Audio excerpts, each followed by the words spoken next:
제가 구해드릴게요. 10살 소녀의 다급한 외침이 파도 소리를 뚫고 울려 퍼졌습니다. 작은 손이 차가운 바닷물을 헤치며 필사적으로 움직였죠. 하늘은 자신보다 몇 배나 큰 남자를 향해 물속으로 뛰어들었어요. 아저씨, 눈 떠요. 제발 눈 떠요. 의식을 잃은 채 파도에 떠밀려온 남자의 얼굴에서 핏기가 사라져가고 있었습니다. 입술은 파랗게 질려 있었고 숨소리도 거의 들리지 않았어요. 사실 이 남자가 바다에 떠내려오게 된 건 12시간 전의 일이었어요. 인천 송도의 높은 빌딩 39층 대양해운 회장실에서 강태준은 창밖을 바라보고 있었습니다. 39살의 그는 10년 만에 이룬 성공을 자랑스러워했죠. 책상 위에는 중국 상하이 계약서가 놓여 있었어요. 1천억 원 규모의 대형 프로젝트였습니다. 태준의 손끝이 계약서를 쓰다듬었죠. 차가운 종이의 촉감이 느껴졌어요. 형, 축하해. 문이 열리며 동생 강태웅이 들어왔습니다. 37살의 태웅은 회사 전무이자 태준의 유일한 혈육이었어요. 하지만 그의 눈빛에는 축하보다는 다른 감정이 서려 있었죠. 고마워, 태웅아. 우리 회사가 드디어 대기업 반열에 올랐구나. 태준은 기분 좋게 웃었지만 태웅의 표정은 굳어 있었어요. 주먹이 주머니 속에서 꽉 쥐어져 있었습니다. 손톱이 손바닥에 파고들 정도로 말이죠. 형은 참 운이 좋아. 10년 전에 여자 하나 버리고 중국 갔더니 이렇게 성공하고. 순간 태준의 얼굴이 어두워졌어요. 10년 전 이야기는 그에게 아직도 아픈 상처였거든요. 가슴 깊은 곳에서 묵직한 무언가가 올라왔습니다. 그 얘기는 하지 마. 왜? 부끄러워? 사랑하는 여자 버리고 성공한 게? 태웅의 목소리에 독이 서려 있었어요. 태준은 동생을 이상하게 바라봤습니다. 오늘따라 태웅이 유독 공격적이었거든요. 형, 오늘 저녁에 중요한 사람을 만나야 해. 새 투자자야. 태웅이 갑자기 말을 바꿨어요. 태준은 의심스러웠지만 동생을 믿었습니다. 혈육에 대한 신뢰가 있었거든요. 어디서 만나는데? 서해안 쪽 포구야. 조용한 곳에서 만나고 싶다고 하더라고. 2시간 후 태준은 태웅의 차를 타고 서해안으로 향했어요. 해가 지고 있었습니다. 붉은 노을이 바다를 물들이고 있었죠. 아름다운 풍경이었지만 왠지 불길한 기분이 들었어요. 차는 점점 인적 드문 곳으로 향했습니다. 포구 주변에는 아무도 없었어요. 태준의 등골에 서늘한 기운이 흘렀죠. 태웅아, 여기가 맞아? 사람이 아무도 없는데. 태준이 차에서 내리며 주변을 둘러봤어요. 바람이 세게 불었습니다. 머리카락이 눈을 찔렀죠. 손으로 머리를 넘기며 태웅을 바라봤어요. 맞아, 형. 여기가 맞아. 태웅의 목소리가 차갑게 변해 있었습니다. 태준은 뭔가 잘못됐다는 걸 직감했어요. 심장이 빨리 뛰기 시작했죠. 가슴 속에서 쿵쿵거리는 소리가 들릴 정도였어요. 투자자는 어디 있는 거야? 투자자? 그런 사람 없어, 형. 태웅이 웃으며 말했습니다. 하지만 그 웃음은 섬뜩했어요. 태준의 온몸에 소름이 돋았습니다. 뭔 소리야? 태웅아, 장난하는 거지? 태준이 한 걸음 뒤로 물러섰어요. 본능적으로 위험을 감지했거든요. 목덜미가 따끔거렸습니다. 10년 동안 참았어, 형. 형은 항상 모든 걸 가져갔지. 부모님 사랑도 회사도 성공도. 태웅의 눈에서 오랫동안 쌓인 분노가 터져나왔어요. 주먹을 불끈 쥐고 있었습니다. 나는 뭐야? 항상 2등이야. 항상 형 그림자야. 태웅아, 진정해. 우리 형제잖아. 태준이 손을 내밀었지만 태웅은 뒤로 물러섰어요. 그리고 주머니에서 무언가를 꺼냈습니다. 작은 스프레이 같은 거였어요. 미안해, 형. 하지만 이제 내 차례야. 태웅이 스프레이를 태준의 얼굴에 뿌렸습니다. 순간 태준의 시야가 흐려졌어요. 다리에 힘이 빠지면서 비틀거렸죠. 머리가 핑 돌았습니다. 태웅아, 왜? 태준의 목소리가 점점 작아졌어요. 의식이 흐려지면서 몸이 앞으로 기울었습니다. 태웅은 그런 형을 차갑게 바라봤어요. 잘 가, 형. 이제 모든 게 내 거야. 태준의 몸이 선착장에서 바다로 떨어졌습니다. 큰 물소리가 났어요. 차가운 바닷물이 온몸을 감쌌죠. 의식을 잃은 태준은 파도에 휩쓸려 떠내려갔어요. 그리고 12시간이 흘렀습니다. 새벽 6시 서해안의 작은 어촌마을.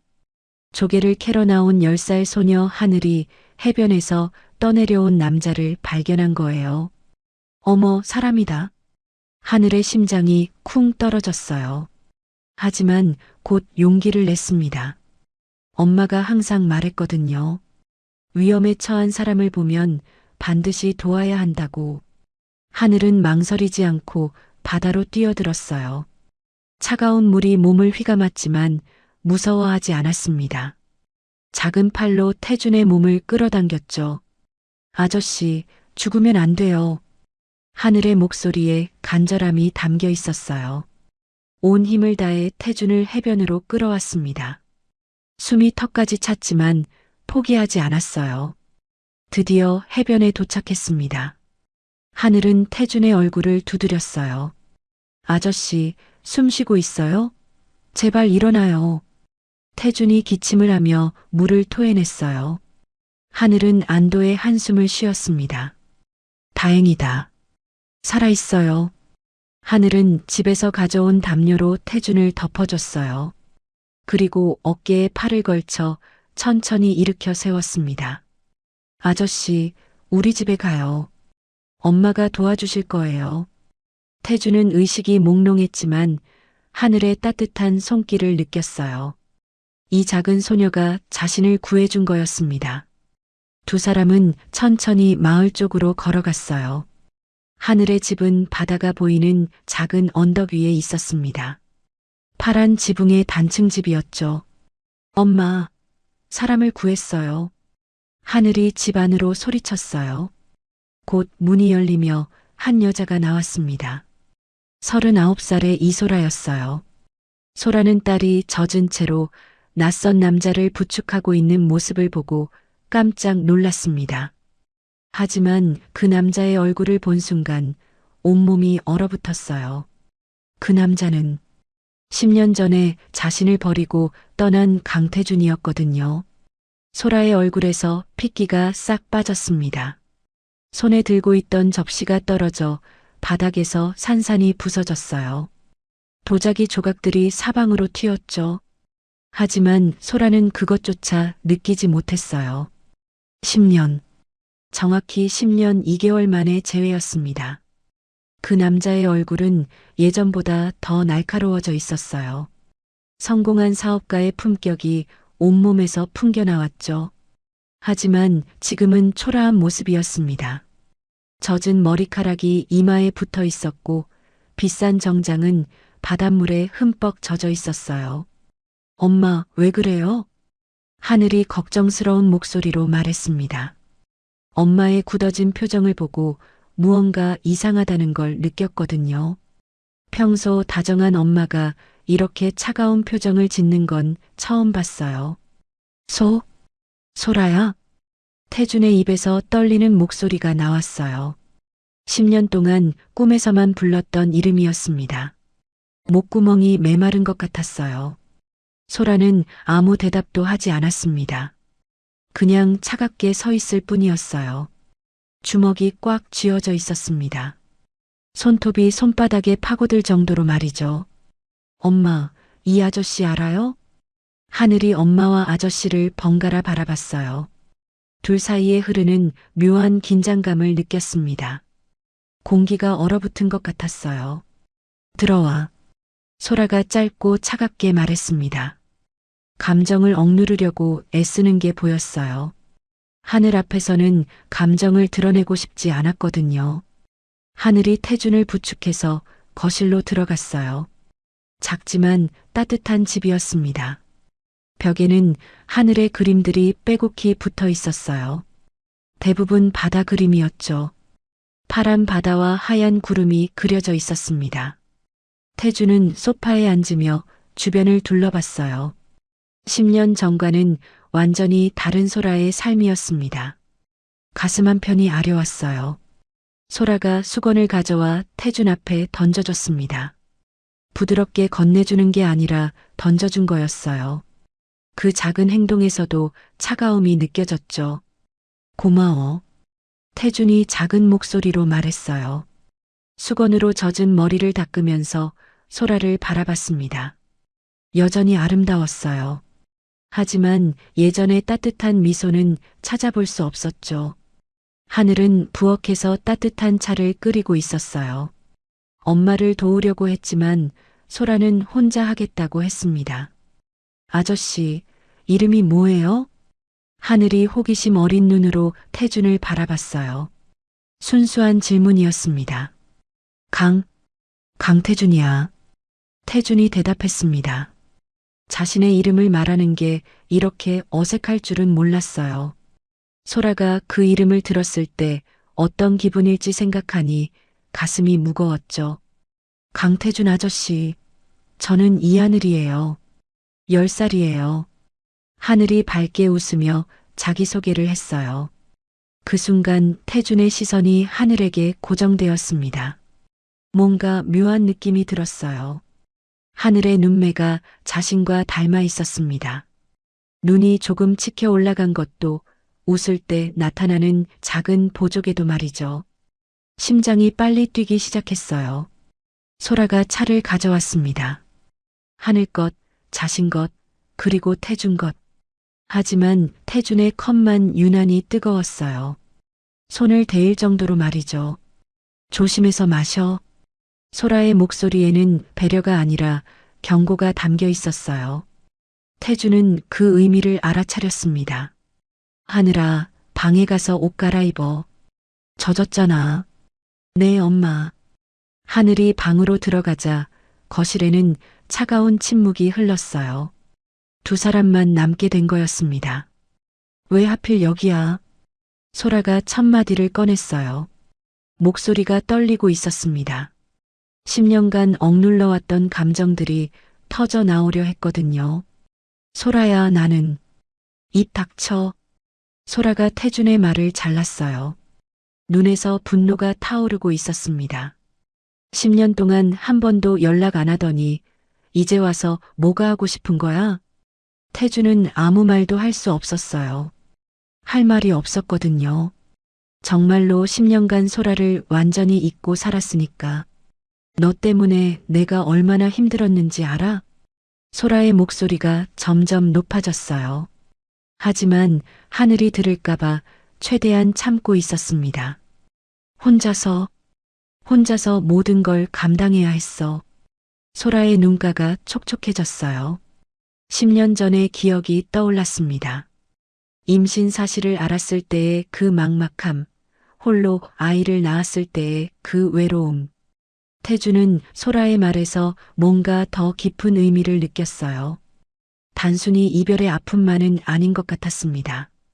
소라야, 무슨 뜻이야? 혼자서 뭘 감당했다는 거야? 태준의 질문에 소라는 입을 꽉 다물었어요. 말하려다가 참았습니다. 아직 때가 아니었거든요. 상관없어. 이제 와서 알고 싶어 하지 마.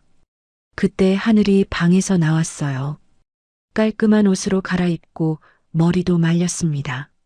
아저씨, 좀 나아지셨어요?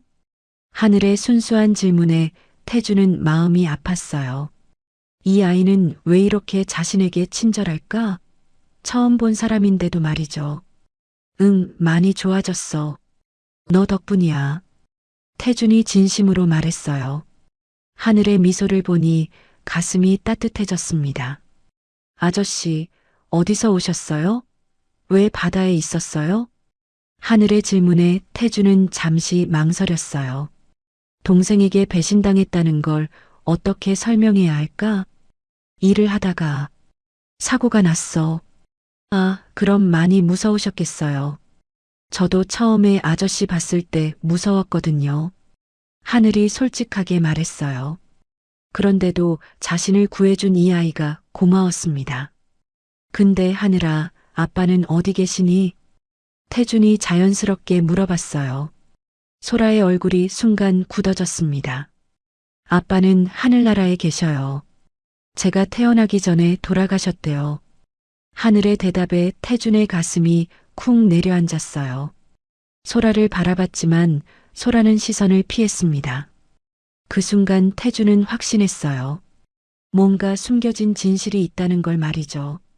하늘의 나이 10년이라는 시간, 그리고 자신을 닮은 외모까지 모든 퍼즐 조각들이 맞아떨어지고 있었습니다. 시계 바늘이 밤 9시를 가리키고 있었습니다. 하늘은 일찍 잠자리에 들었어요. 오늘 하루 너무 많은 일이 있었거든요. 거실에는 태준과 소라만 남았습니다. 촛불 하나가 테이블 위에서 흔들리고 있었어요. 정전이 자주 되는 시골 마을의 특징이었죠. 촛불빛에 비친 두 사람의 얼굴은 복잡한 감정으로 가득했습니다. 우리 얘기 좀 해야겠다. 소라가 무거운 목소리로 말했어요. 오늘 하루 종일 마음속에 쌓여있던 감정들이 터져 나오려 했습니다. 태주는 고개를 끄덕였어요. 그도 할 말이 많았거든요. 하지만 어디서부터 시작해야 할지 모르겠었습니다. 소라의 머릿속에 10년 전 기억이 떠올랐어요. 그때는 모든 게 달랐습니다. 둘 다 29살이었고 미래에 대한 꿈이 가득했었죠. 서울 홍대 앞 작은 카페 달빛. 태준과 소라는 매일 그곳에서 만났어요. 태준은 무역회사 취업을 준비하고 있었고 소라는 초등학교 교사가 되려고 했습니다. 소라야, 우리 결혼하면 어디서 살까? 태준이 달달한 목소리로 물었어요. 손을 맞잡고 앉아 있었습니다. 그때만 해도 미래가 장밋빛이었거든요. 바다가 보이는 곳이 좋겠어. 아이들이 뛰어놀 수 있는 마당이 있는 집. 소라가 환하게 웃으며 답했어요. 그 미소가 태준에게는 세상에서 가장 아름다웠습니다. 소라야, 나 중국 상하이에서 일자리 제의가 왔어. 어느 날 태준이 흥분된 목소리로 말했어요. 손에는 합격 통지서가 들려 있었습니다. 글로벌 무역회사의 아시아 지역 매니저 자리였죠. 정말 축하해. 소라가 기뻐했지만 마음 한편으로는 불안했어요. 중국이라는 게 너무 멀게 느껴졌거든요. 하지만 5년 계약이야. 5년 동안은 한국에 자주 못 와. 태준의 말에 소라의 미소가 조금 어두워졌어요. 5년이라는 시간이 너무 길게 느껴졌습니다. 괜찮아. 기다릴게. 5년 정도는 충분히 기다릴 수 있어. 소라가 용기를 내서 말했어요. 사랑하는 사람을 위해서라면 얼마든지 기다릴 수 있다고 생각했거든요. 하지만 며칠 후 태준의 태도가 변하기 시작했어요. 만날 때마다 무언가 깊은 생각에 잠겨 있었습니다. 예전처럼 다정하지도 않았어요. 태준아, 무슨 생각 그렇게 해? 소라가 걱정스럽게 물었어요. 태준의 손을 잡으려 했지만 태준은 슬며시 피했습니다. 아니야. 그냥 일 때문에. 태준이 대충 대답했어요. 하지만 소라는 뭔가 다르다는 걸 느꼈습니다. 여자의 직감이었죠. 일주일 후 태준이 소라를 카페로 불렀어요. 평소와 다른 심각한 표정이었습니다. 소라의 가슴이 불안하게 뛰기 시작했어요. 소라야, 미안해. 하지만 우리 헤어지자. 태준의 말에 소라는 귀를 의심했어요.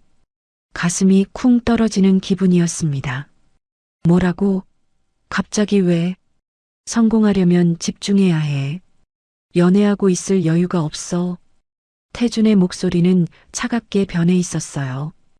성공에 대한 욕망이 사랑보다 커진 거였습니다. 5년 기다린다고 했잖아. 왜 갑자기 마음이 바뀐 거야? 소라의 눈에서 눈물이 흘렀어요. 이해할 수 없었습니다. 어제까지만 해도 결혼 반지를 보러 가자던 사람이었는데. 소라야, 이해해줘. 지금은 성공이 우선이야. 중국에서 5년 동안 성공하면 우리 미래도 보장되는 거잖아. 그럼 나는 뭐야? 너한테 나는 성공보다 못한 거야? 소라가 울면서 소리쳤어요. 카페 안에 다른 손님들이 쳐다봤지만 신경 쓰지 않았습니다. 지금은 그래. 미안하지만. 태준의 차가운 대답에 소라는 더 이상 할 말이 없었어요. 이 사람이 자신이 사랑했던 그 태준이 맞나 싶었습니다. 태준아, 제발. 다시 생각해봐. 하지만 태준은 이미 결정을 내린 듯 보였어요. 일어서며 지갑에서 돈을 꺼내 테이블에 놓았습니다. 미안해, 소라야. 행복해. 그리고 돌아보지 않고 카페를 나갔어요. 소라는 그 자리에 주저앉아 펑펑 울었습니다. 그 후 일주일 동안 소라는 태준에게 계속 연락했어요. 전화도 하고 문자도 보냈습니다. 하지만 태준은 한 번도 받지 않았어요. 이런 식으로 끝낼 거야? 정말? 소라가 태준의 원룸 앞에서 밤새 기다렸어요. 하지만 태준은 나타나지 않았습니다. 이미 중국으로 떠날 준비를 하고 있었거든요. 며칠 후 소라는 이상한 증상을 느꼈습니다. 입덧이 시작된 거였어요. 가슴이 철렁 내려앉았습니다. 설마, 안 되는데. 병원에 가서 검사를 받았어요. 의사는 환하게 웃으며 말했습니다. 축하드려요. 임신 4주입니다. 건강한 아기예요. 소라는 진료실에서 울음을 터뜨렸어요. 기쁨과 절망이 동시에 밀려왔습니다. 아이는 기뻤지만 아빠가 없다는 현실이 막막했어요. 휴대폰을 꺼내서 태준의 번호를 눌렀어요. 하지만 여전히 현재 통화 중이거나 전화를 받을 수 없는 상태입니다라는 안내 멘트만 들렸죠. 이제 어떻게 하지? 어떻게? 며칠 동안 소라는 잠도 못 자고 고민했어요. 태준에게 사실을 알려야 할까? 하지만 이미 자신을 버리고 간 사람이었어요. 임신 사실을 안다고 해서 돌아올 것 같지도 않았습니다. 그래, 내가 키우자. 혼자서라도. 소라가 거울 앞에서 자신에게 다짐했어요. 배를 쓰다듬으며 중얼거렸습니다. 미안해, 아가야. 아빠 없이 자라게 해서. 하지만 엄마가 2배로 사랑해줄게. 그 순간부터 소라의 새로운 인생이 시작되었어요. 10년간의 긴 여정이 말이죠. 촛불이 깜빡거리며 소라를 현실로 돌아오게 했어요. 태준이 진지한 표정으로 자신을 바라보고 있었습니다. 그때 정말 미안했어. 태준이 떨리는 목소리로 말했어요. 10년 전 자신의 선택이 얼마나 잘못된 것이었는지 이제야 깨달았습니다. 미안하다고 다 해결돼? 10년이라는 시간이 돌아와? 소라의 목소리에는 여전히 차가움이 서려 있었어요. 10년간 쌓인 상처가 하루아침에 사라질 리 없었거든요. 소라야. 하늘이는. 태준이 조심스럽게 물어보려 했지만 소라가 손을 들어 막았어요. 오늘은 여기까지야. 더 이상 얘기하기 싫어. 소라가 일어서며 말했어요. 감정이 격해지기 전에 정리하고 싶었습니다. 태준은 더 묻지 못했어요. 하지만 마음속으로는 확신하고 있었습니다. 하늘이가 자신의 딸이라는 걸 말이죠. 이제 진짜 중요한 선택을 해야 할 시간이었어요. 새벽 6시 서해안에 해가 떠오르고 있었습니다. 태준은 잠을 이루지 못하고 소라의 집 마당에서 바다를 바라보고 있었어요. 어젯밤 소라와의 대화가 머릿속에서 맴돌았습니다. 10년 전 자신의 선택이 얼마나 잘못된 것이었는지 뼈저리게 느꼈어요. 가슴 한편이 무겁게 가라앉아 있었죠. 차가운 바람이 뺨을 스쳤지만 아무것도 느껴지지 않았습니다. 아저씨, 벌써 일어나셨어요? 뒤에서 하늘의 맑은 목소리가 들렸어요. 태준이 돌아보니 하늘이 작은 바구니를 들고 서 있었습니다. 응, 잠이 안 와서. 하늘이는 뭐하러 나온 거야? 조개 캐러 가요. 매일 아침마다 가거든요. 아저씨도 같이 갈래요? 하늘의 순수한 제안에 태준의 마음이 조금 따뜻해졌어요. 고개를 끄덕였습니다. 두 사람은 함께 해변으로 향했어요. 하늘은 능숙하게 조개를 찾아냈습니다. 작은 손으로 모래를 파내는 모습이 귀여웠어요. 아저씨, 여기 큰 조개 있어요. 하늘이 신나게 외쳤어요. 태준도 옆에서 함께 모래를 팠습니다. 언제 마지막으로 이렇게 순수한 즐거움을 느꼈는지 기억나지 않았어요. 하늘아, 매일 이렇게 조개를 캐니? 네. 엄마랑 저랑 먹을 반찬을 만들어야 해요. 가끔 마을 아저씨들한테 팔기도 하고요. 하늘의 대답에 태준의 가슴이 짠해졌어요. 이 어린아이가 생계를 도우려고 하고 있다는 걸 깨달았거든요. 아저씨는 어떤 일 하세요? 하늘이 호기심 어린 눈으로 물었어요. 태준은 잠시 망설였습니다. 자신이 대기업 회장이라고 말하기가 어색했어요. 네. 배와 관련된 일을 해. 우와. 그럼 큰 배 타보셨어요? 저는 언젠가 큰 배 타고 먼 바다로 가보고 싶어요. 하늘의 눈이 반짝였어요. 꿈에 대해 이야기할 때의 순수한 모습이 태준의 마음을 울렸습니다. 언젠가 태워줄게. 정말 큰 배로. 태준이 진심으로 약속했어요. 그 순간 하늘의 밝은 웃음소리가 해변에 울려 퍼졌습니다. 조개잡이를 하면서 태준은 하늘을 자세히 관찰했어요. 집중할 때 살짝 입을 내미는 습관, 기뻐할 때 나타나는 작은 보조개, 화날 때 미간을 찌푸리는 모습까지 모든 게 자신과 닮아 있었습니다. 심장이 빨리 뛰기 시작했어요. 혹시라는 생각이 확신으로 바뀌어가고 있었거든요. 하늘아, 생일이 언제니? 7월 15일이에요. 얼마 안 남았어요. 태준의 손이 떨렸어요. 계산해보니 10년 전 자신이 중국으로 떠난 후 정확히 9개월 뒤였습니다.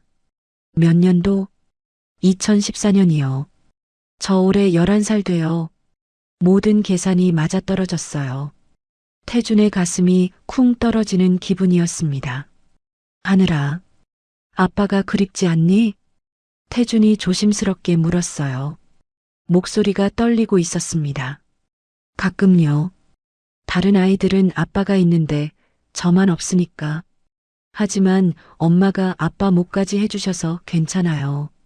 하늘의 대답이 태준의 가슴을 찔렀어요.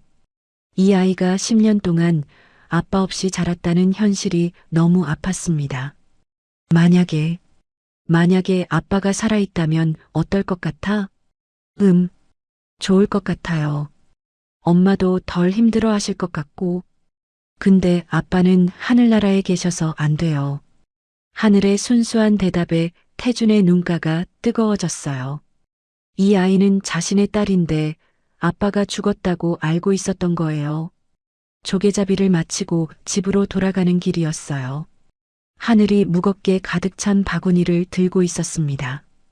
태준이 자연스럽게 바구니를 들어줬어요. 고마워요, 아저씨. 아저씨는 정말 친절하세요. 당연한 거야. 하늘이가 어제 나를 구해줬잖아. 근데 아저씨, 이상해요. 하늘이 갑자기 말했어요. 태준의 심장이 빨리 뛰기 시작했습니다. 뭐가 이상해? 처음 봤는데도 왜 이렇게 친근하죠? 마치 오래전부터 알던 사람 같아요. 집에 도착하니 소라가 아침 식사를 준비하고 있었어요. 하늘이 캔 조개로 맑은 국을 끓이고 있었습니다. 향긋한 냄새가 집안에 퍼졌어요. 엄마, 아저씨랑 조개 엄청 많이 잡았어요. 하늘이 신나게 말했어요. 소라는 태준을 힐끗 보며 복잡한 표정을 지었습니다. 그래, 아저씨가 도와주셨구나. 네. 그리고 나중에 큰 배 태워주신다고 약속하셨어요. 하늘의 말에 소라의 표정이 굳어졌어요. 태준이 하늘에게 함부로 약속하는 게 못마땅했거든요. 세 사람이 함께 아침을 먹었어요. 하늘만 즐겁게 이야기하고 태준과 소라는 침묵을 지켰습니다. 공기가 무거웠어요. 아저씨, 언제까지 여기 계실 거예요? 하늘의 질문에 태준은 대답하지 못했어요. 소라를 바라봤지만 소라는 시선을 피했습니다. 하늘아, 아저씨는 바쁘신 분이야. 일 때문에 곧 가셔야 할 거야. 소라가 차갑게 말했어요. 태준을 내쫓으려는 의도가 분명했습니다. 에이, 벌써요? 아저씨랑 더 놀고 싶은데. 하늘이 아쉬워했어요. 태준의 마음도 아팠습니다. 식사 후 하늘이 학교에 가자 태준과 소라만 남았어요. 태준이 소라에게 다가갔습니다. 소라야, 더 이상 피하지 말자. 뭘 피해? 피할 게 뭐 있어? 소라가 딱딱하게 대답했어요. 하지만 태준은 포기하지 않았습니다. 하늘이 생일이 7월 15일이지? 2014년생이고 소라의 얼굴이 창백해졌어요. 태준이 눈치챘다는 걸 알았거든요. 그게 뭐? 내가 중국 간 후 9개월 뒤야. 그리고 하늘이는 나를 닮았어. 모든 게 다. 태준의 목소리가 떨렸어요. 확신에 차 있었습니다. 소라는 더 이상 부정할 수 없었어요. 어깨가 무너져 내렸습니다. 그래. 하늘이는 네 딸이야. 드디어 진실이 드러났어요. 태준의 눈에서 눈물이 흘렀습니다. 10년 동안 내 딸이 있다는 걸 몰랐어. 네가 알았으면 뭐 달라졌을 것 같아? 그때 너는 성공밖에 모르던 사람이었잖아. 소라의 말이 가슴에 비수처럼 박혔어요. 하지만 반박할 수 없었습니다. 정말로 그랬거든요. 소라야, 미안해. 정말 미안해. 미안하다고 10년이 돌아와? 하늘이가 아빠 없이 자란 시간이? 소라의 목소리에 10년간의 원망이 담겨 있었어요. 이제 아빠 역할을 하고 싶어? 태준이 간절하게 말했어요. 하지만 소라는 냉정했습니다. 너무 늦었어. 하늘이는 이미 나 혼자서도 잘 컸어. 그 순간 태준은 깨달았어요. 진짜 중요한 건 성공이 아니라 가족이었다는 걸 말이죠. 하지만 그걸 깨달았을 때는 이미 너무 늦었을지도 모르겠다는 두려움이 밀려왔습니다. 같은 시간 인천 송도에서는 강태웅이 회장실에 앉아 있었습니다. 태준의 자리였지만 이제는 자신의 것이라고 생각하고 있었어요. 책상 위에는 대행 회장 강태웅이라고 적힌 명패가 놓여 있었습니다. 형이 없으니까 회사가 더 조용하네. 태웅이 혼자 중얼거렸어요. 입가에 차가운 미소가 떠올랐습니다. 어젯밤 형을 바다에 버린 일이 꿈만 같았거든요. 전무님, 경찰에서 연락 왔습니다. 비서가 들어와서 말했어요. 태웅의 표정이 순간 굳어졌습니다. 뭐라고 하던? 회장님을 찾고 있다고 합니다. 어젯밤부터 연락이 안 된다고요. 태웅은 재빨리 걱정스러운 표정을 지었어요. 10년간 연기를 연습해왔거든요. 뭐라고? 형이 연락이 안 돼? 네, 집에도 안 들어가셨고 휴대폰도 꺼져 있다고 합니다. 이상하네. 어젯밤에 중요한 미팅이 있다고 했는데. 태웅이 마치 정말 놀란 것처럼 말했어요. 연기력이 상당했습니다. 경찰서에 가서 실종 신고를 해야겠어. 형에게 무슨 일이 생겼을지도 몰라. 1시간 후 태웅은 경찰서에 있었습니다. 수사관 앞에서 걱정스러운 동생을 연기하고 있었어요. 형은 평소에 규칙적인 사람이에요. 연락 없이 사라질 사람이 아니라고요. 마지막으로 연락한 게 언제죠? 어젯밤 7시쯤이었어요. 중요한 투자자를 만난다고 했거든요. 태웅이 거짓말을 자연스럽게 했어요. 수사관은 의심하지 않았습니다. 누구를 만난다고 했나요? 그건 비밀이라고 하더라고요. 회사 기밀 때문에. 혹시 형님과 갈등이나 문제가 있었나요? 수사관의 질문에 태웅의 눈가가 살짝 경직됐어요. 하지만 재빨리 감정을 숨겼습니다. 아니요, 전혀요. 저희는 정말 사이좋은 형제거든요. 회사 일도 항상 함께 상의해서 해왔어요. 회사에 적이 있을까요? 사업상 문제로 원한을 가진 사람이나. 글쎄요. 형이 성공한 만큼 시기하는 사람들은 있겠죠. 하지만 구체적으로는 모르겠어요. 태웅은 완벽한 걱정스러운 동생을 연기했어요. 수사관은 전혀 의심하지 않았습니다. 경찰서에서 나온 태웅은 회사로 돌아왔어요. 엘리베이터에서 혼자가 되자 입가에 차가운 미소가 떠올랐습니다. 이제 정말 내 회사야. 39층 회장실에 들어가며 태웅은 뿌듯함을 느꼈어요. 30년 동안 형의 그림자에서 살았지만 이제는 자유였거든요. 전무님, 임시 이사회를 소집하겠습니다. 비서가 들어와서 말했어요. 태웅이 고개를 끄덕였습니다. 좋아. 회장이 실종된 상황에서 회사가 흔들리면 안 되니까. 오후 2시 이사회가 열렸습니다. 태웅은 회의 테이블 맨 앞자리에 앉았어요. 태준의 자리였지만 이제는 자연스럽게 자신의 것이라고 생각했습니다. 회장님이 실종되신 상황에서 회사 운영에 차질이 없도록 해야 합니다. 태웅이 엄숙한 표정으로 말했어요. 이사들도 심각한 표정이었습니다. 전무님이 대행으로 회사를 이끌어 주셔야겠습니다. 한 이사가 말했어요. 태웅은 마치 부담스러워하는 것처럼 연기했습니다. 제가 형을 대신할 수 있을까요?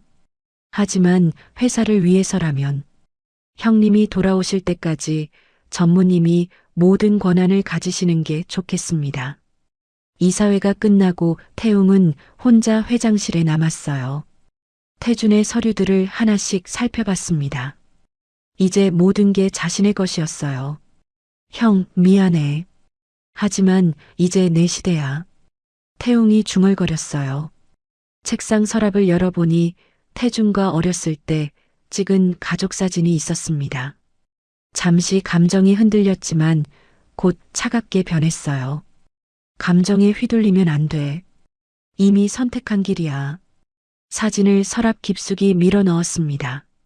그때 휴대폰이 울렸어요. 모르는 번호였습니다. 여보세요? 전무님, 저 어젯밤에 일 도와드린 사람이에요. 태웅의 얼굴이 굳어졌어요. 어젯밤 형을 바다에 버리는 걸 도운 조직원이었습니다. 왜 전화했어? 연락하지 말라고 했잖아. 그게 이상한 소식이 있어서요. 뭔 소식? 서해안 쪽에서 누군가 구조됐다는 얘기가 있어요. 어젯밤에요. 태웅의 심장이 쿵 떨어졌어요. 설마 형이 살아있는 건 아닐까? 확실한 거야? 100% 확실하지는 않아요. 하지만 혹시 모르니까 확인해 보는 게. 알겠어. 네가 직접 가서 확인해 봐. 그리고 만약에 정말로. 태웅이 말을 멈췄어요. 전화로 말하기에는 위험했거든요. 알겠습니다. 곧 출발할게요. 전화가 끊어지고 태웅은 의자에 주저앉았어요. 손이 떨리고 있었습니다. 설마 형이 살아있을 리 없어. 의식을 잃고 바다에 빠졌는데. 하지만 불안감을 떨칠 수 없었어요. 태웅은 사무실을 걸어다니며 생각했어요. 만약 형이 정말 살아있다면 모든 계획이 무너지는 거였습니다.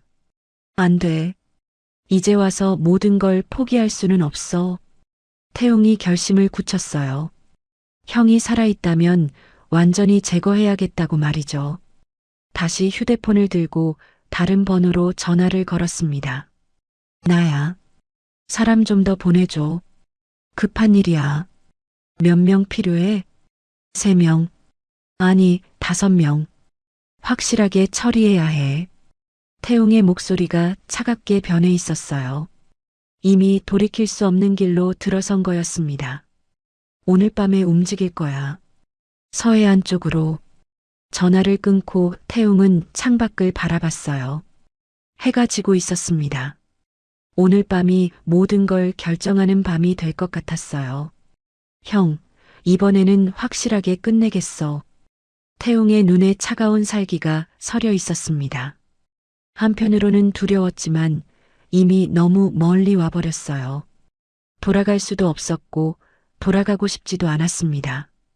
권력의 맛을 본 이상 절대 놓을 수 없었거든요.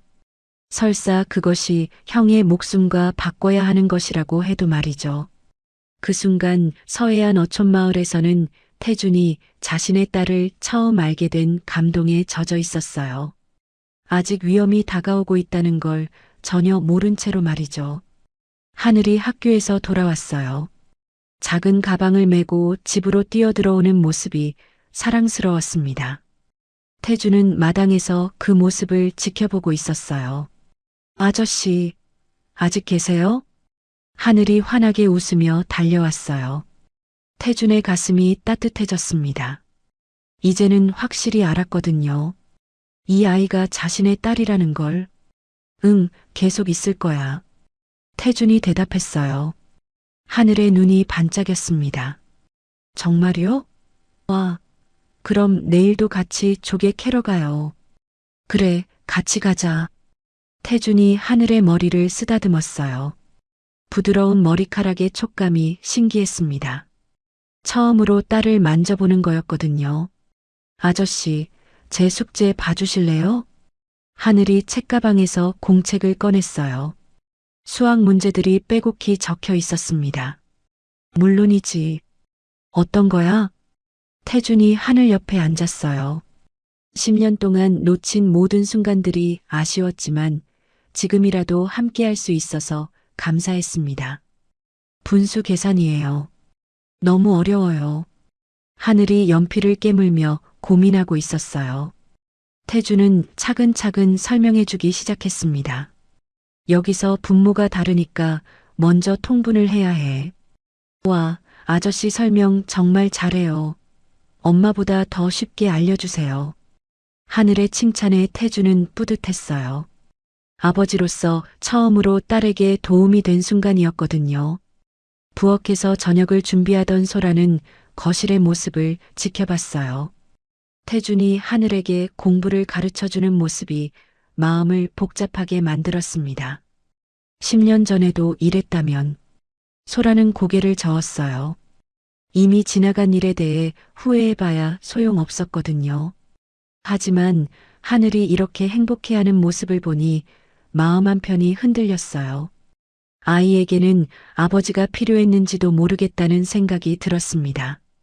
엄마, 밥 다 됐어요? 하늘이 부엌으로 와서 물었어요. 소라가 고개를 끄덕였습니다. 응, 아저씨도 불러와. 세 사람이 함께 저녁을 먹었어요. 하늘이 계속해서 재미있는 이야기를 했습니다. 학교에서 있었던 일, 친구들 얘기, 선생님 얘기까지. 오늘 미술 시간에 바다 그림 그렸어요. 선생님이 정말 잘 그렸다고 칭찬해 주셨어요. 정말? 나도 보고 싶다. 태준이 진심으로 말했어요. 딸의 그림이 궁금했거든요. 잠깐만요. 하늘이 방으로 뛰어가서 그림을 가져왔어요. 크레파스로 그린 바다 그림이었는데 생각보다 잘 그렸어요. 와, 정말 잘 그렸네. 예술가가 될 수 있겠어. 저 나중에 바다를 그리는 화가가 될 거예요. 화가 말고 다른 꿈도 있어? 태준이 물었어요. 딸의 꿈이 궁금했습니다. 선생님도 되고 싶고 바다를 연구하는 사람도 되고 싶어요. 아, 그리고 큰 배 선장도요. 하늘의 눈이 반짝였어요. 꿈이 많은 아이였습니다. 모든 꿈을 다 이룰 수 있을 거야. 태준이 진심으로 말했어요. 딸이라면 무엇이든 해줄 수 있을 것 같았거든요. 정말요? 그럼 아저씨가 도와주실 거예요?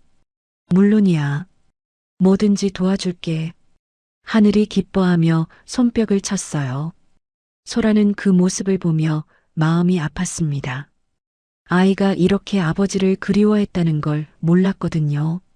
저녁 후 태준과 하늘은 마당에 나가 별을 봤어요. 시골이라 별이 정말 많이 보였습니다. 아저씨, 저 별 중에 아빠가 계신 별이 어디일까요? 하늘의 순수한 질문에 태준의 가슴이 아팠어요. 아직 진실을 모르는 딸이 안쓰러웠습니다. 저기 제일 밝은 별이 아빠 별일 거야. 태준이 가장 밝은 별을 가리켰어요. 정말요? 그럼 매일 밤 저 별 보면서 아빠한테 인사할게요. 하늘이 기뻐했어요. 태준은 언젠가 진실을 말해줘야겠다고 생각했습니다. 하늘이 잠든 후 태준과 소라가 마당에서 대화를 나눴어요. 달빛이 두 사람을 비추고 있었습니다. 하늘이가 아버지를 그리워하는 걸 몰랐어. 태준이 조심스럽게 말했어요. 알고 있었어. 하지만 어쩔 수 없었잖아. 소라의 목소리에 슬픔이 묻어났어요. 이제라도 아빠 역할을 하고 싶어? 갑자기 나타나서 아빠 역할을 한다고?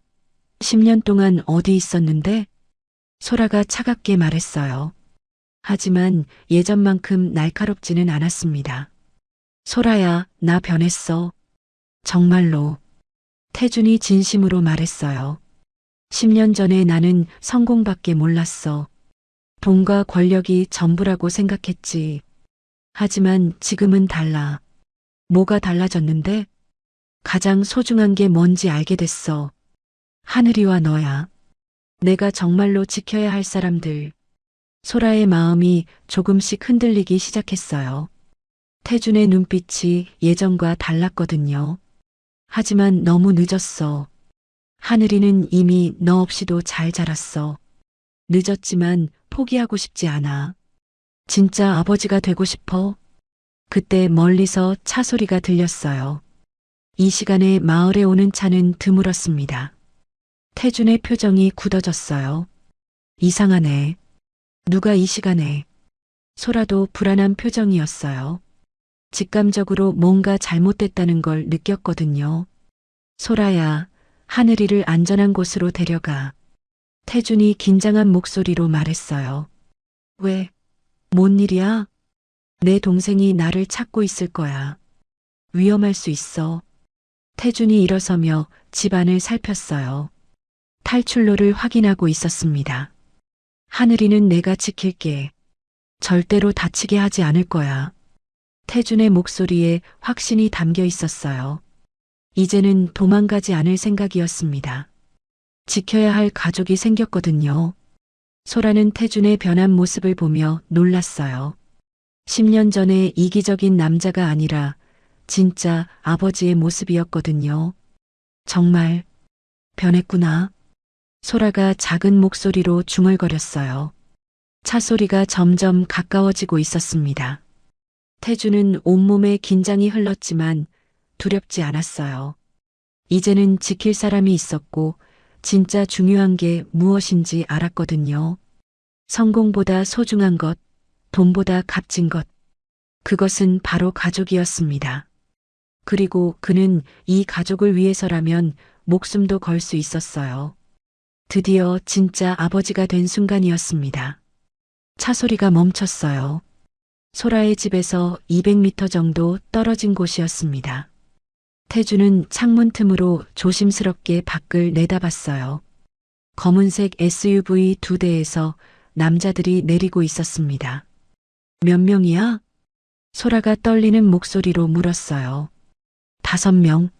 아니, 6명. 태준의 표정이 어두워졌어요. 생각보다 많은 인원이었습니다. 왜 이렇게 많이 왔지? 태웅이 확실하게 끝내려는 거야. 태준이 주먹을 꽉 쥐었어요. 동생이 이렇게까지 할 줄은 몰랐습니다. 하늘이를 깨워야 해. 여기서 나가야 돼. 태준이 소라에게 말했어요. 소라는 재빨리 하늘이 방으로 들어갔습니다. 하늘아, 일어나. 소라가 딸을 부드럽게 흔들었어요. 하늘이 잠에서 깨어나며 눈을 비볐습니다. 엄마, 왜요? 아직 밤인데. 지금 집에서 나가야 해. 조용히 해야 돼. 소라의 심각한 표정을 본 하늘이 바로 정신이 들었어요. 무슨 일인지는 모르겠지만 위험한 상황이라는 걸 직감했습니다. 옷 입고 나와. 빨리. 태준이 집 뒤쪽을 살폈어요. 다행히 뒷문으로 나가면 산길을 통해 마을 반대편으로 갈 수 있었습니다. 저쪽 산으로 가자. 마을 사람들 집에 피해가 가면 안 돼. 태준이 방향을 가리켰어요. 소라와 하늘이 고개를 끄덕였습니다. 아저씨, 무슨 일이에요? 왜 이래야 해요? 하늘이 불안한 목소리로 물었어요. 태준은 딸의 손을 꽉 잡았습니다. 괜찮아. 아저씨가 지켜줄게. 하지만, 하늘아. 소라가 딸을 불렀어요. 이제는 진실을 말해야 할 때라고 생각했습니다. 세 사람은 조용히 뒷문으로 나가 산길로 향했어요. 달빛이 길을 비춰주고 있었습니다. 어느 정도 안전한 거리에 도달했을 때 소라가 멈춰 섰어요. 하늘아, 엄마가 할 말이 있어. 하늘이 엄마를 올려다봤어요. 소라의 표정이 너무 심각해서 무서웠습니다. 뭔 말이에요? 이 아저씨, 강태준 아저씨는. 소라의 목소리가 떨렸어요. 10년 동안 숨겨왔던 진실을 말하는 게 쉽지 않았거든요. 하늘이의 아빠야. 하늘이 눈이 커졌어요. 잠시 아무 말도 할 수 없었습니다. 뭐라고요? 아빠는 하늘나라에 계신다고 했잖아요. 미안해, 하늘아. 엄마가 거짓말한 거야. 소라의 눈에서 눈물이 흘렀어요. 하늘이 태준을 바라봤어요. 갑작스러운 진실에 혼란스러웠지만 한편으로는 이해가 됐습니다. 처음 봤는데도 왜 그렇게 친근했는지 말이죠. 그럼 정말 아빠예요? 하늘이 떨리는 목소리로 물었어요. 태준이 무릎을 꿇고 하늘과 같은 높이가 됐습니다. 응, 하늘아. 아빠야. 늦게 알게 돼서 미안해. 하늘이 태준을 가만히 바라봤어요. 눈물이 글썽글썽했습니다. 왜 지금까지 모르셨어요? 아빠가 바보였어. 정말 중요한 걸 놓치고 살았어. 태준의 목소리도 떨렸어요. 그럼 이제 진짜 아빠인 거예요? 그래, 하늘아. 이제부터 진짜 아빠가 될게. 하늘이 갑자기 태준을 꽉 안았어요. 10년 동안 그리워했던 아빠를 드디어 만난 거였습니다. 아빠, 정말 우리 아빠예요? 응, 우리 하늘이 아빠야. 태준도 딸을 꽉 안아줬어요. 눈물이 흘렀습니다. 엄마도 와요. 하늘이 소라에게 손을 내밀었어요. 소라도 망설이다가 두 사람에게 다가갔습니다. 세 사람이 함께 안았어요. 10년 만에 이루어진 가족의 재회였습니다. 이제 우리가 가족인 거죠? 하늘이 물었어요. 그래, 우리는 가족이야. 태준이 대답했어요. 소라도 조용히 고개를 끄덕였습니다. 아빠, 저 정말 기뻐요. 매일 밤 별을 보면서 아빠를 그리워했거든요. 하늘의 말에 태준과 소라 모두 울음을 터뜨렸어요. 그때 멀리서 손전등 불빛이 보였어요. 추격자들이 이쪽으로 오고 있었습니다. 아직 안전하지 않아. 더 깊숙이 들어가자. 태준이 두 사람의 손을 잡았어요. 아빠, 왜 나쁜 사람들이 우리를 쫓아와요?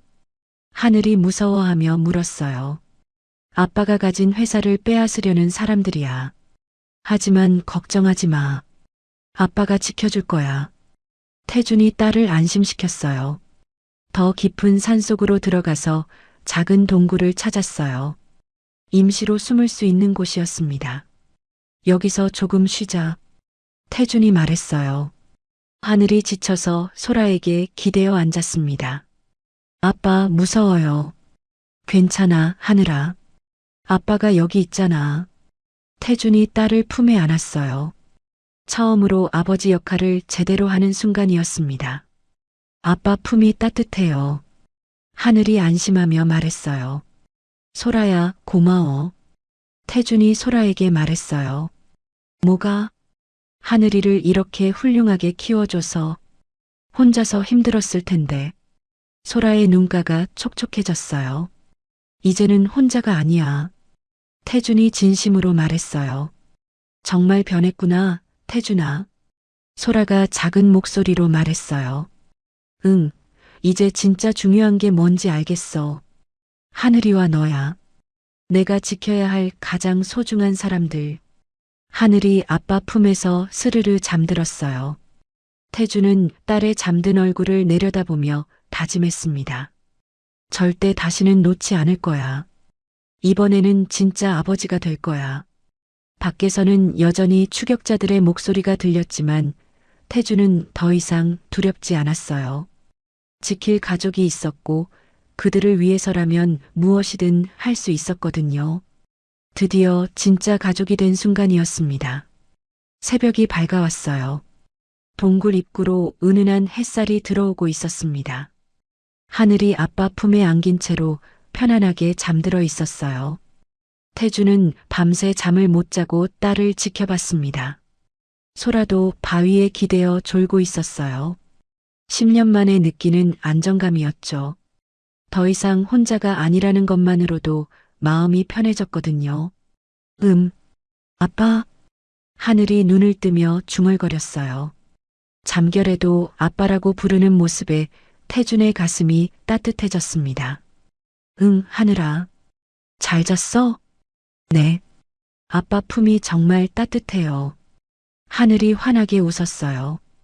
어젯밤의 충격적인 진실도 이제는 자연스럽게 받아들이고 있었습니다.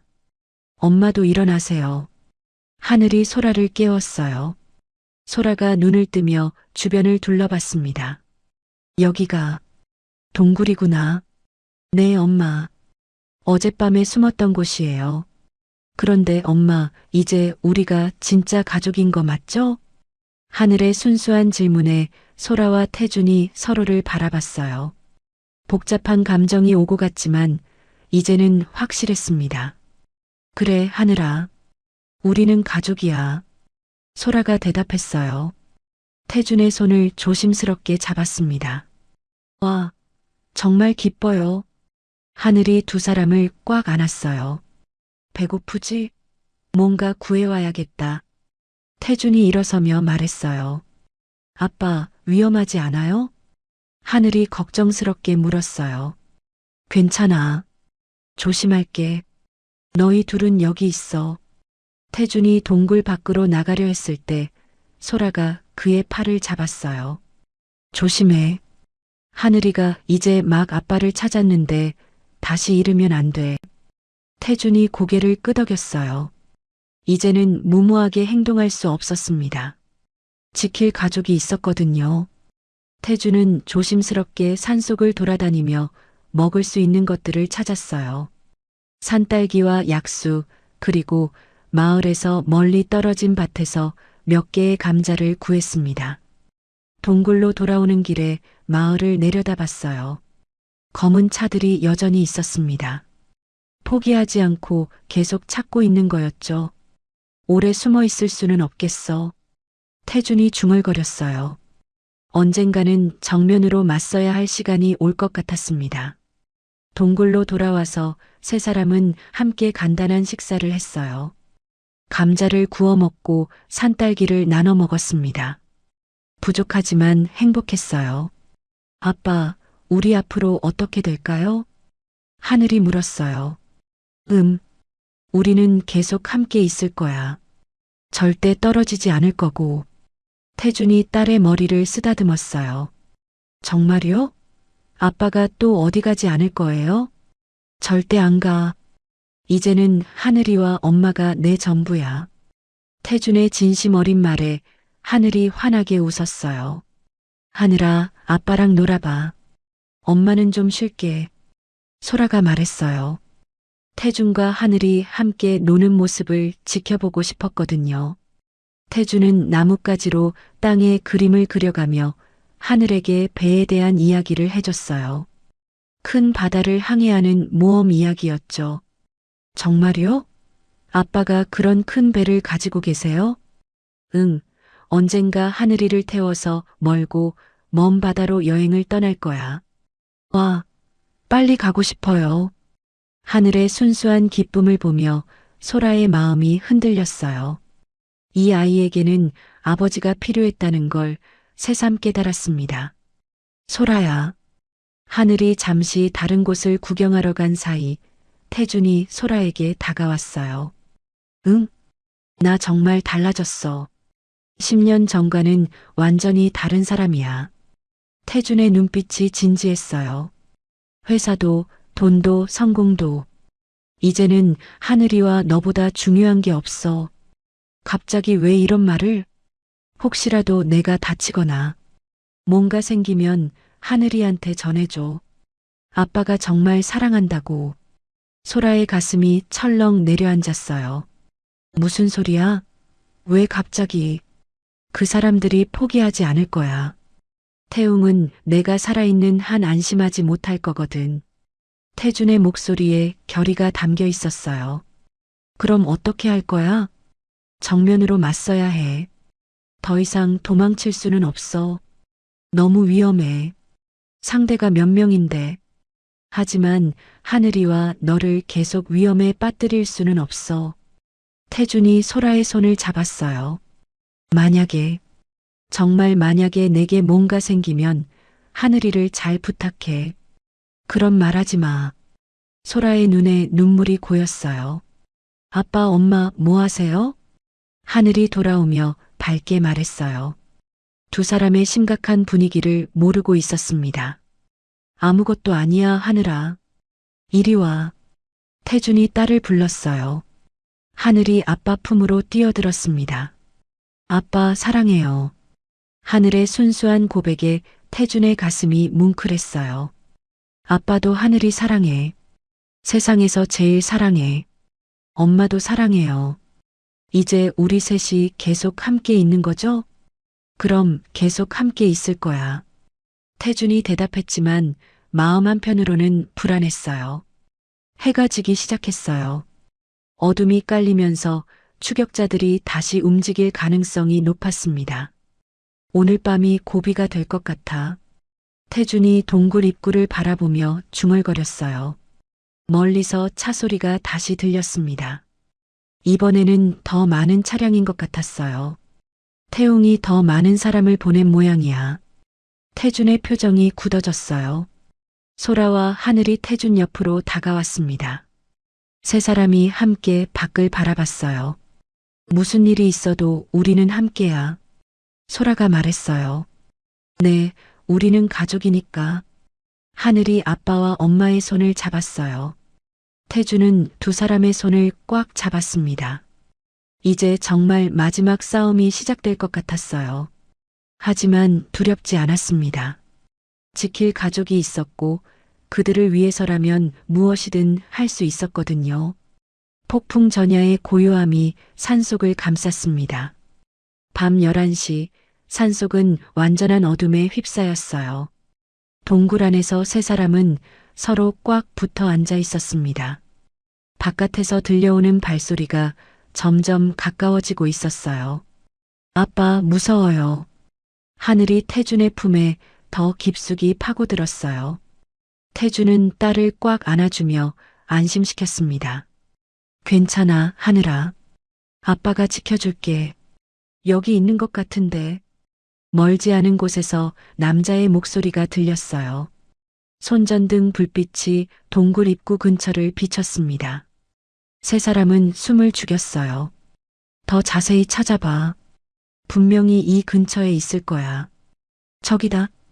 갑자기 한 남자가 동굴을 발견했어요. 손전등 불빛이 동굴 안을 비췄습니다. 나와. 다 봤어. 태준이 앞으로 나서며 두 사람을 뒤로 숨겼어요. 하늘이와 소라는 건드리지 마. 나만 데려가. 그런 건 우리가 정할 일이야. 남자들이 동굴 안으로 들어오기 시작했어요. 모두 5명이었습니다. 아빠. 하늘이 무서워서 울기 시작했어요. 가족이 보고 싶었지? 이제 다 함께 갈 수 있을 거야. 남자 중 하나가 차가운 미소를 지으며 말했어요. 태준의 표정이 굳어졌습니다. 약속이 다르잖아. 나만 데려간다고 했어. 계획이 바뀌었어. 증인을 남겨둘 수는 없거든. 그 말에 태준의 가슴이 철렁 내려앉았어요. 하늘이와 소라에게도 위험이 닥친 거였습니다. 절대 안 돼. 태준이 소리치며 앞으로 나섰어요. 건드리지 마. 내 가족이야. 태준이 처음으로 내 가족이라고 외쳤어요. 10년 만에 찾은 가족을 지키겠다는 강한 의지가 온몸에서 뿜어져 나왔습니다. 남자들이 태준을 제압하려 했지만 태준은 필사적으로 저항했어요. 가족을 지키겠다는 일념으로 평소보다 훨씬 강한 힘이 나왔습니다. 아빠, 조심해요. 하늘이의 외침이 동굴에 울려 퍼졌어요. 소라야, 하늘이 데리고 뒤로 가. 태준이 소리쳤어요. 그때 동굴 밖에서 또 다른 목소리가 들렸어요. 거기 누구야? 마을 사람들이었어요. 밤늦게 산에서 들려오는 소리를 이상하게 여겨 올라온 거였습니다. 마을 사람들이다. 빨리 철수해. 남자들이 당황하기 시작했어요. 계획에 없던 일이었거든요. 일단 놈만 데리고 가자. 그들이 태준을 잡아 끌려 했을 때 하늘이가 갑자기 앞으로 뛰어나왔어요. 우리 아빠 건드리지 마. 하늘이가 작은 몸으로 남자의 다리에 매달렸어요. 10살 소녀의 필사적인 행동이었습니다. 이 꼬마가 남자가 하늘이를 밀어내려 했어요. 하늘이가 바위에 부딪힐 뻔한 순간 태준이 번개처럼 달려가 딸을 안았습니다. 하늘아, 아빠, 저 괜찮아요. 우리 아빠 보호해야 해요. 하늘의 용감한 말에 태준의 가슴이 뜨거워졌어요. 이 작은 딸이 자신을 지키려 하고 있었거든요. 모두 함께 싸우자. 소라도 나섰어요. 돌멩이를 들고 남자들을 향해 던졌습니다. 마을 사람들의 목소리가 점점 가까워지고 있었어요. 남자들은 점점 초조해했습니다. 시간이 없어. 빨리 처리하자. 그 순간 태준은 결심했어요. 마지막 순간이라도 가족을 지켜야겠다고 말이죠. 내가 원하는 건 하나뿐이야. 내 가족의 안전이야. 태준이 남자들을 향해 돌진했어요. 거기서 뭐 하는 거야? 드디어 마을 사람들이 동굴에 도착했어요. 손전등을 들고 무리지어 온 모습에 남자들이 완전히 당황했습니다. 아저씨들 도와주세요. 나쁜 사람들이에요. 하늘이가 마을 사람들에게 소리쳤어요. 뭐야? 이 사람들이 누구야? 마을 이장님이 앞으로 나섰어요. 도망쳐. 남자들이 서둘러 도망치기 시작했어요. 예상하지 못한 마을 사람들의 등장에 계획이 완전히 틀어진 거였습니다. 다들 괜찮아? 마을 사람들이 걱정스럽게 물었어요. 태준은 하늘이와 소라를 꽉 안았습니다. 네, 괜찮아요. 정말 고마워요. 소라 씨 가족이구나. 밤늦게 무슨 일이야? 나쁜 사람들이 우리를 해치려 했어요. 하늘이가 설명했어요. 경찰에 신고해야겠어. 요즘 세상이 어떻게 돌아가는 거야? 이장님이 휴대폰을 꺼냈어요. 아빠, 이제 안전한 거죠? 하늘이가 태준을 올려다봤어요. 응, 이제 안전해. 우리가 이겼어. 태준이 딸을 꽉 안아주었어요. 마을로 내려가는 길에 하늘이가 말했어요. 아빠, 저 정말 무서웠는데 아빠를 지키고 싶었어요. 하늘아, 고마워. 아빠를 지켜줘서. 태준의 눈에서 눈물이 흘렀어요. 딸이 자신을 지키려 했다는 사실이 감동이었거든요. 우리는 진짜 가족이에요. 서로를 지키는 가족. 하늘의 밝은 선언에 소라도 웃음을 지었어요. 그래, 우리는 가족이야. 소라가 태준의 손을 꽉 잡았어요. 이제는 확실했습니다. 10년 전의 상처는 치유됐고 새로운 시작을 할 수 있을 것 같았어요. 앞으로 계속 함께 있을 거죠? 하늘이 물었어요. 물론이지. 영원히 함께 있을 거야. 태준이 확신에 찬 목소리로 대답했어요. 세 사람은 손을 맞잡고 마을로 향했습니다. 달빛이 그들의 길을 비춰주고 있었어요. 진짜 가족이 된 순간이었습니다. 멀리서 남자들의 차가 떠나는 소리가 들렸지만 더 이상 무섭지 않았어요. 이제는 서로를 지킬 수 있는 진짜 가족이 있었거든요. 위기는 끝났고 새로운 시작이 기다리고 있었습니다. 마을에서의 사건 후 3일이 지났어요. 태주는 경찰서에서 진술을 마치고 나오는 길이었습니다. 옆에는 하늘이와 소라가 함께 있었어요. 아빠, 이제 나쁜 삼촌이 잡힌 거예요? 하늘이가 태준의 손을 꽉 잡고 물었어요.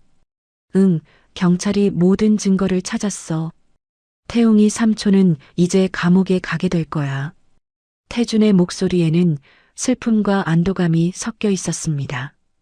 동생이지만 용서할 수 없는 일을 저질렀거든요. 형사님이 그러는데 회사 돈도 빼돌리고 여러 가지 나쁜 짓을 했다면서요? 소라가 물었어요. 응. 횡령, 배임, 살인미수. 최소 15년은 감옥에 있을 거야. 일주일 후 태주는 인천 송도의 대양해운 본사로 돌아왔어요. 39층 회장실 문을 열었을 때 직원들이 모두 일어나 박수를 쳤습니다. 회장님, 정말 무사히 돌아오셔서 다행입니다. 비서실장이 눈물을 글썽이며 말했어요. 고생 많았어요. 회사는 어떤 상황이에요? 태웅 전무가 저지른 일들을 정리하느라 난리였습니다. 하지만 다행히 큰 손실은 막았어요. 태주는 자신의 자리에 앉으며 깊은 한숨을 쉬었어요. 10년 전에는 이 자리가 전부였는데 이제는 다른 게 더 소중하다는 걸 깨달았거든요. 긴급 이사회를 소집해 주세요. 태준이 말했어요. 오후 2시 이사회가 열렸습니다. 모든 이사들이 심각한 표정으로 앉아 있었어요. 여러분, 이번 일로 회사에 큰 혼란이 있었습니다. 하지만 이제 모든 것을 바로잡을 겁니다. 태준이 단호한 목소리로 말했어요. 태웅이 빼돌린 자금은 모두 회수했고 그가 맺은 불법 계약들도 모두 무효화했습니다.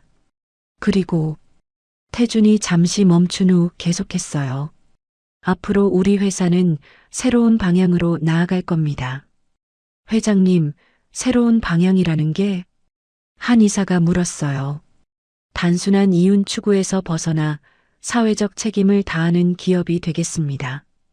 직원 복지 확대, 환경보호 사업 투자, 그리고 지역사회 발전에 기여하는 기업으로 말이죠.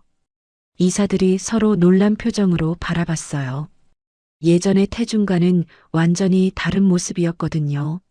매출이 줄어들 수도 있지 않겠습니까? 단기적으로는 그럴 수 있어요. 하지만 장기적으로 봤을 때 이게 진짜 성공하는 길이라고 생각합니다. 태준의 확신에 찬 목소리에 이사들도 점차 고개를 끄덕였어요.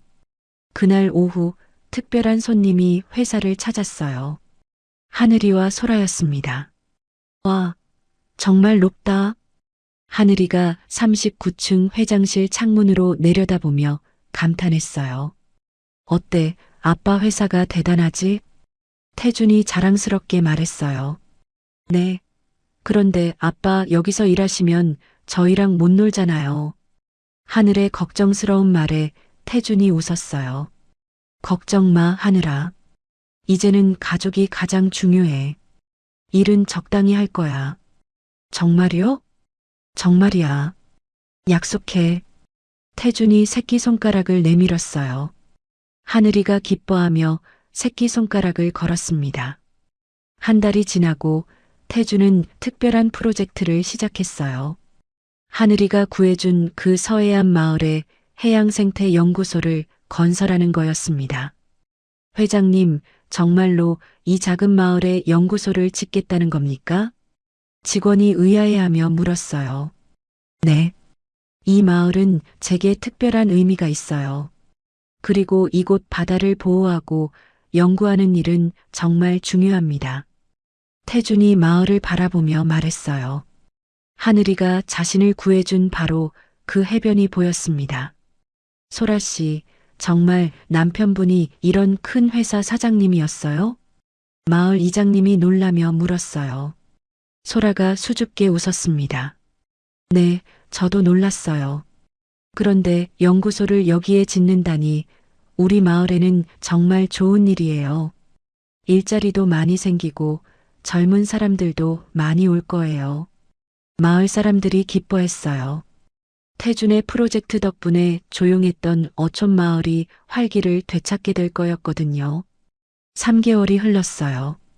태준은 회사 일은 유능한 직원들에게 맡기고 주말마다 서해안 마을로 내려왔습니다. 연구소 건설을 직접 관리하기 위해서였어요. 아빠, 빨리 와요. 하늘이가 해변에서 소리쳤어요. 태준과 소라가 손을 잡고 딸에게로 달려갔습니다. 뭘 찾았어? 예쁜 조개 껍데기요.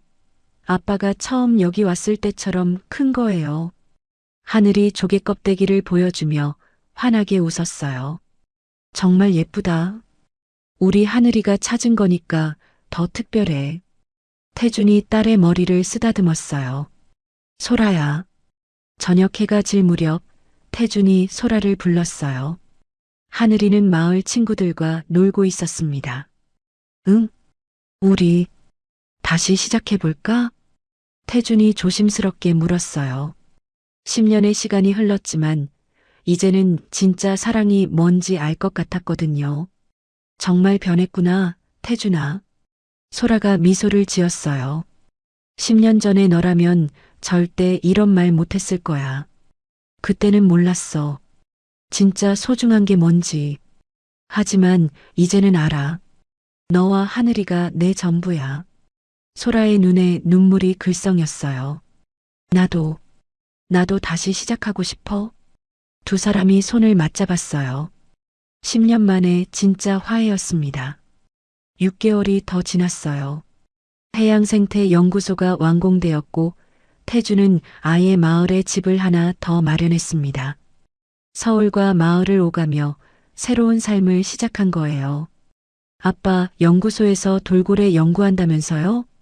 하늘이가 신나게 물었어요. 그래, 바다 동물들을 보호하고 연구하는 거야. 하늘이도 나중에 같이 할래? 네, 저도 바다를 보호하는 사람이 되고 싶어요. 하늘의 꿈이 더욱 구체적으로 변해가고 있었어요.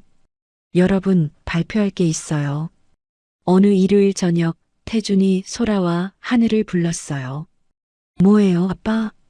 엄마와 아빠가 다시 결혼하기로 했어. 하늘이 눈이 동그래졌어요. 정말요? 와. 하늘이가 두 사람을 꽉 안았어요.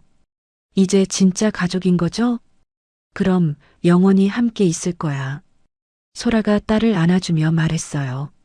그런데 결혼식은 언제 해요? 여기 바다에서 할 거야. 하늘이가 아빠를 구해준 이 특별한 곳에서. 한 달 후 정말로 해변에서 결혼식이 열렸어요. 마을 사람들이 모두 참석했고 회사 직원들도 왔습니다. 간소하지만 따뜻한 결혼식이었어요. 아빠, 엄마 축하해요. 하늘이가 꽃을 뿌리며 뛰어다녔어요. 파란 바다를 배경으로 한 가족의 새로운 시작이었습니다. 회장님, 정말 행복해 보이시네요. 비서실장이 감동하며 말했어요. 네, 진짜 행복해요. 이제야 진짜 성공이 뭔지 알 것 같아요. 1년이 흘렀어요. 태주는 이제 대양해운의 명예회장이 되어 있었습니다. 실무는 유능한 CEO에게 맡기고 자신은 해양환경보호재단을 운영하고 있었어요. 아빠, 오늘 학교에서 발표했어요. 하늘이가 뛰어오며 말했어요. 이제 12살이 된 하늘이는 더욱 똑똑하고 당당한 아이로 자라고 있었습니다. 뭘 발표했어? 내 아빠는 바다를 지키는 영웅이라고요. 하늘의 자랑스러운 말에 태준의 가슴이 뿌듯했어요. 아빠가 영웅이라고? 네. 바다를 보호하고 물고기들을 지키고 우리 마을을 발전시키잖아요. 그날 오후 태주는 혼자 교도소를 찾았어요. 1년 만에 보는 동생 태웅은 많이 야위어 있었습니다. 형? 태웅이 고개를 숙이며 말했어요. 잘 지내고 있어? 형, 정말 미안해. 내가 미쳤었어. 태웅의 눈에서 진심 어린 후회가 보였어요. 이제라도 후회하는 게 다행이야. 형은 행복해? 응, 정말 행복해. 진짜 소중한 걸 찾았거든. 태준이 미소를 지었어요. 형, 나 나가면 용서받을 수 있을까? 시간이 걸리겠지만 진심으로 뉘우친다면 가능할 거야. 태준은 동생을 완전히 용서하지는 못했지만 미워하지도 않았어요. 저녁 태준은 가족과 함께 해변을 걸었어요. 2년 전 하늘이가 자신을 구해준 바로 그 자리였습니다. 아빠, 그때 여기서 처음 봤을 때 뭔가 특별하다고 생각했어요. 하늘이가 말했어요. 정말? 네, 바다가 아빠를 저에게 보내준 것 같았거든요. 하늘의 순수한 말에 태준과 소라가 감동했어요. 맞아, 하늘아. 바다가 우리를 만나게 해준 거야. 소라가 딸과 남편의 손을 잡았어요. 그럼 바다한테 고맙다고 인사해야겠어요. 하늘이가 바다를 향해 소리쳤어요. 바다야, 고마워. 우리 가족을 만들어줘서. 파도가 해변에 부서지며 하얀 거품을 만들었어요. 새로운 파도가 계속해서 밀려왔습니다. 마치 새로운 희망과 꿈을 가져다 주는 것처럼 말이죠. 아빠, 저 나중에 정말 바다를 지키는 사람이 될 거예요. 그래, 하늘아. 네가 하고 싶은 건 뭐든지 할 수 있어. 아빠가 도와줄게. 엄마도 도와줄게. 소라가 따뜻하게 말했어요. 세 사람은 손을 맞잡고 바다를 바라봤어요. 석양이 바다를 황금빛으로 물들이고 있었습니다. 10년 전 성공만을 쫓던 차가운 남자가 있었어요. 하지만 바다가 그를 다시 태어나게 해줬습니다. 진짜 소중한 것이 무엇인지 깨닫게 해줬어요. 이제 그는 완벽한 아버지였고 사랑하는 남편이었고 세상을 더 나은 곳으로 만들어가는 사람이었습니다. 바다는 계속해서 새로운 파도를 보내고 있었어요. 그리고 그 파도 속에는 무한한 가능성과 희망이 담겨 있었습니다. 새로운 파도, 새로운 꿈, 새로운 사랑. 바다가 전하는 이야기는 이렇게 끝이 났습니다. 하지만 진짜 이야기는 이제 시작이었어요. 세 가족의 아름다운 미래가 말이죠. 오늘 이야기 어떠셨나요? 이야기가 재밌으셨다면 구독과 좋아요 부탁드려요. 그리고 지금 이 순간 어디서 무엇을 하며 들어주고 계신지 댓글로 나눠주세요. 여러분의 이야기도 궁금하거든요.